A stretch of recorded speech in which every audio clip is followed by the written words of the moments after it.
संयुक्त राष्ट्र ने 21 दिसंबर को विश्व ध्यान दिवस के तौर पर मनाने की घोषणा की है। तब ये खबर डभोई से सामने आ रही है, जहां पर विश्व ध्यान दिवस को मनाते हुए जिला कक्षा का कार्यक्रम आयोजित करवाया गया था।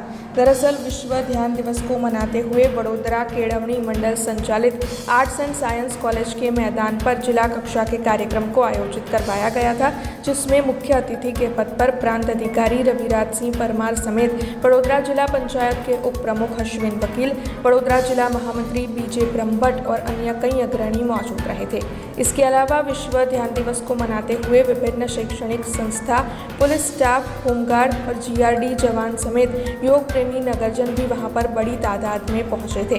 प्रधानमंत्री नरेंद्र मोदी के प्रयासों से ही 21 जून को अंतर्राष्ट्रीय योग दिवस के तौर पर मनाया जाता है। तब संयुक्त राष्ट्र ने 21 दिसंबर को विश्व ध्यान दिवस के तौर पर मनाने की घोषणा भी की है।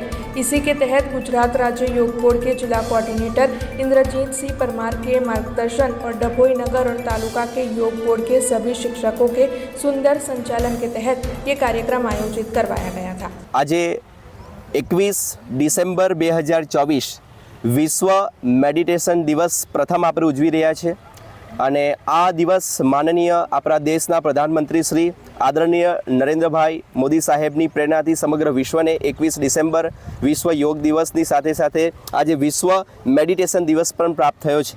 તો આ દિવસે આજે જિલ્લા કક્ષાનો કાર્યક્રમ ડભોઈ મુકામે આયોજિત થયો અને ડભોઈ મુકામે વડોદરા જિલ્લા કેળવણી મંડળ દ્વારા સંચાલિત આપણી આર્ટ્સ એન્ડ સાયન્સ કોલેજના ક્રિકેટ ગ્રાઉન્ડ ઉપર, જેમાં ખૂબ જ મોટી સંખ્યામાં ડભોઈના તમામ નગરજનોએ આમાં ભાગ લીધો અને વિશેષ કરીને આ કાર્યક્રમને ખાસ માર્ગદર્શન આપવા માટે આપણા ડભોઈ શહેરના અમારા DSM sir Parmar Raviraj sir ઉપસ્થિત રહ્યા।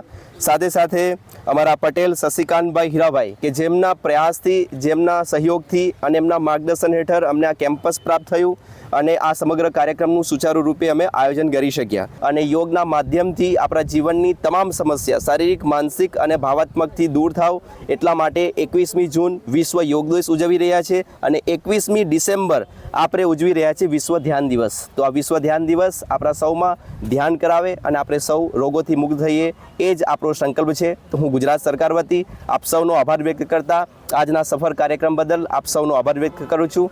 થેન્ક यू, धन्यवाद। हमसे जुड़े रहने के लिए हमारे YouTube चैनल को सब्सक्राइब करें और नई वीडियो की नोटिफिकेशन के लिए बेल आइकॉन को दबाएं।